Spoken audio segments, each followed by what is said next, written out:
আসসালামু আলাইকুম বন্ধুরা, সবাই কেমন আছো? আলহামদুলিল্লাহ, আমি ভালো আছি। দেখো আজকে কি নিয়ে এসেছি আমি, বড় বড় চিংড়ি মাছ। চিংড়ি মাছ খেতে কেমন লাগে তোমাদের? অসাধারণ লাগে আমার। আজকে আমি এই চিংড়ি মাছটা মালাইকারি করে দেখাবো তোমাদের। দেখো আমি চিংড়ি মাছগুলো নিয়েছি সুন্দর করে, সবগুলো মশলা এখানে নিয়েছি চিংড়ি মাছ মালাইকারি করতে যে যেটা লাগবে। হলুদ থেকে শুরু করে মরিচের গুঁড়া, লবঙ্গ, গোলমরিচ, দারচিনি, তেজপাতা, জিরার গুঁড়া সব কিছু নিয়েছি, একটু গরম মশলার গুঁড়া। ঠিক আছে, এবার এবং চিংড়ি মাছগুলো সুন্দর করে ধুয়ে নিয়েছি।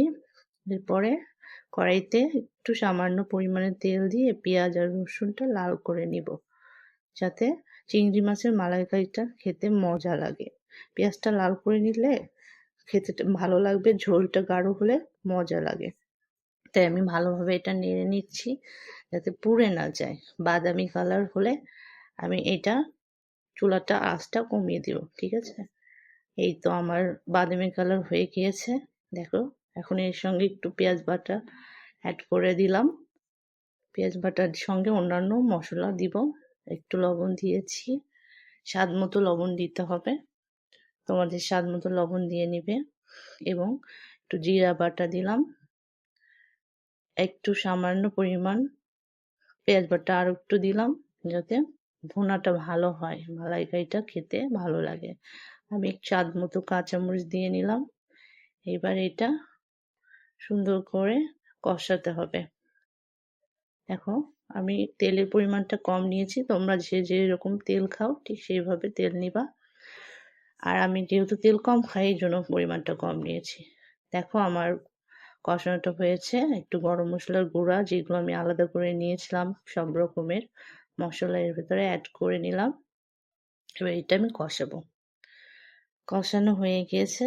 দেখো এর ভেতরে একটু স্বাদ মতো লবণ দিয়ে নিলাম। আমার কাছে মনে হয়েছে লবণটা একটু কম হয়েছে, যার কারণে আর একটু লবণ অ্যাড করলাম। এখন ভালোভাবে এটা আমি নেড়ে নিচ্ছি। নেড়ে নিয়ে চুলার আঁচটা আমি মাঝারি দিয়ে দিব। ঠিক আছে, এই পর্যন্ত ওয়েট করো। দেখো আমি চিংড়ি মাছগুলো দিয়ে দিলাম। চিংড়ি মাছগুলো আমি ভালোভাবে ধুয়ে নিয়েছি।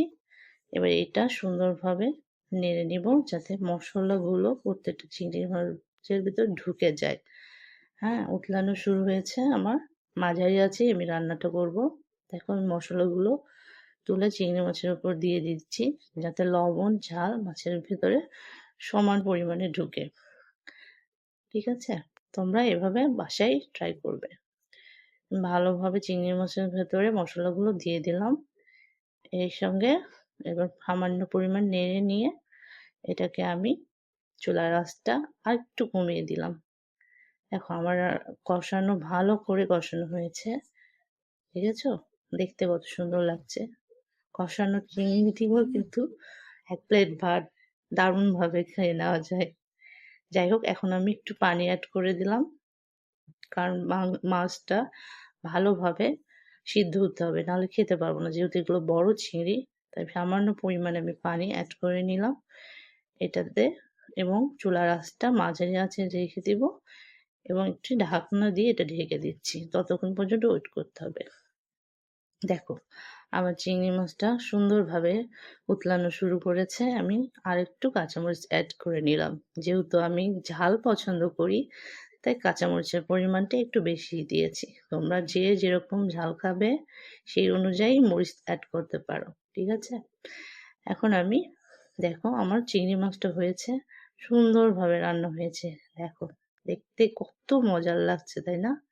এটা পরিবেশন করব এখন। দেখো একটা প্লেটে আমি সুন্দরভাবে চিংড়ি মাছগুলো এক এক করে ঢেলে নিচ্ছি।